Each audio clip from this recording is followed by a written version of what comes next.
नमस्कार दोस्तों, मैं दिलीप कुमार।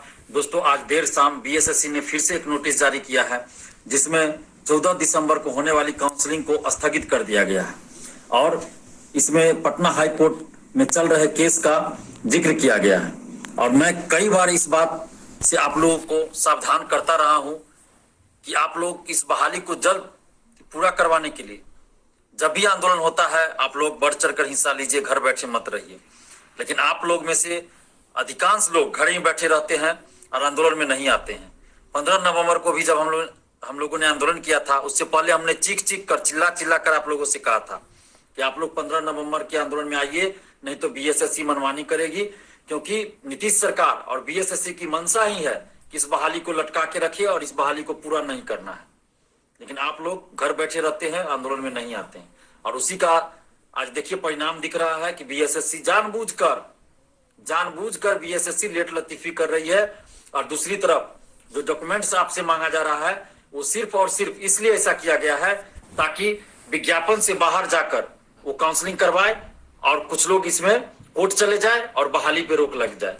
जब बीएसएससी ने 2014 के विज्ञापन में स्पष्ट रूप से ये लिख दिया था कि पीटी के फॉर्म भरते समय जाति प्रमाण पत्र, नॉन क्रीमिलेयर, कंप्यूटर दक्षता, टाइपिंग, एमएस ऑफिस, इस सब के डॉक्यूमेंट्स की आवश्यकता नहीं है, काउंसलिंग के समय आपको उपलब्ध कराना होगा।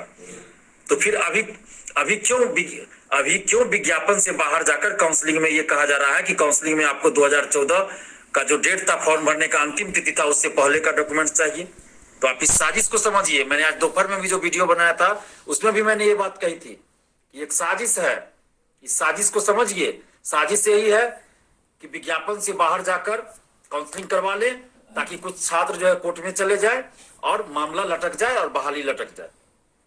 और आज देखिए, आज 14 दिसंबर की काउंसलिंग पे खुद इन्होंने रोक लगा दी, स्थगित करा दिया है। बीएसएससी ने खुद स्थगित कर दिया है, पटना हाई कोर्ट ने स्थगित नहीं किया है। इस बात को ध्यान दीजिए, पटना हाई कोर्ट ने 14 दिसंबर की काउंसलिंग को स्थगित नहीं किया है, बीएसएससी ने खुद स्थगित कर दिया है। और 14 दिसंबर को फिर सुनवाई है कोर्ट में। यानी कि बीएसएससी मतलब ये चाह रही है कि कोर्ट उस दिन रोक लगा दे काउंसलिंग पे। इसकी मंशा स्पष्ट है, आप लोग देखिए। जब 14 दिसंबर की काउंसलिंग पे हाई कोर्ट ने रोक ही नहीं लगाया तो फिर अपने मन से इन्होंने क्यों रोक लगा दिया, स्थगित क्यों कर दिया? यानी कि बीएसएससी चाह रही है कि 14 दिसंबर को जो कोर्ट में सुनवाई होगी उसमें रोक लगा दे कोर्ट। इसकी मंशा साफ है, बहाली को पूरा करना नहीं चाहती है।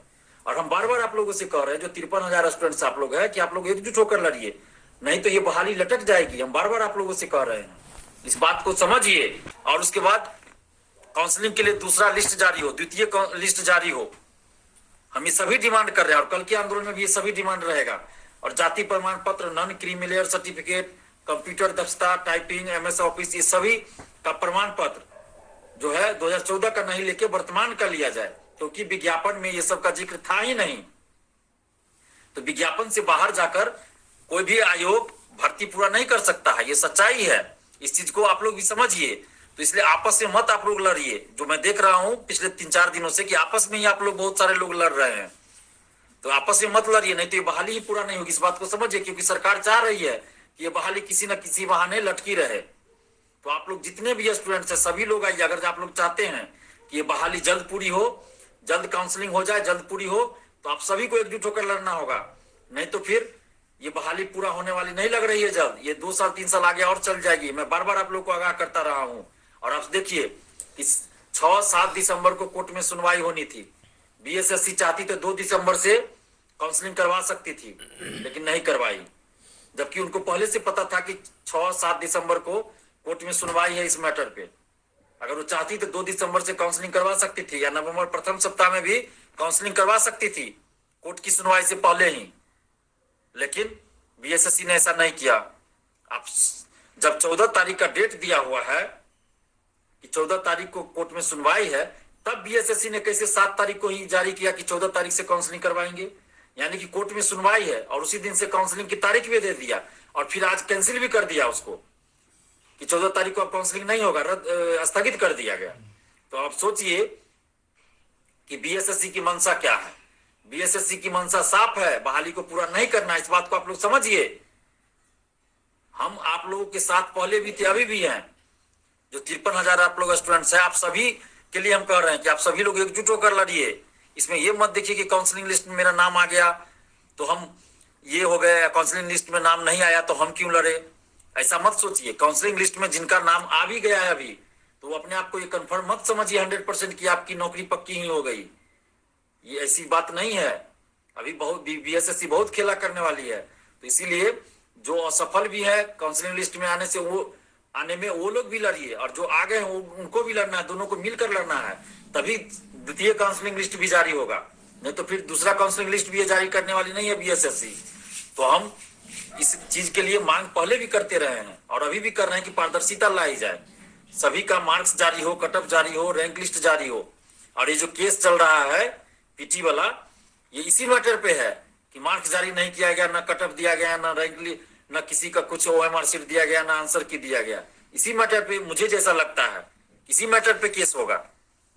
तो अभी भी आप लोग सतर्क हो जाइए, सावधान हो जाइए, और 13 दिसंबर के आंदोलन में हर हाल में आप लोग आइए। अगर आप लोग आंदोलन में नहीं आते हैं कल, यानी कि 13 दिसंबर को अगर आप लोग आंदोलन में नहीं आते हैं, तो फिर इसके बाद हम भी कोई आंदोलन नहीं करने वाले हैं, क्योंकि बार बार आंदोलन करना अच्छी बात नहीं है। हमको कोई शौक नहीं है आंदोलन करने का, लेकिन आप लोग बार बार कहते हैं, इसलिए हम आंदोलन आप लोग के लिए ही कर रहे हैं। और आप ही लोगों में से कुछ लोग हैं कि बेवजह उल्टा पुल्टा कमेंट कर रहे हैं कि दिलीप जी नेता बनने के लिए आंदोलन कर रहे हैं, तो ये तो वो। तो हम आगे से अब कोई आंदोलन करने वाले नहीं है।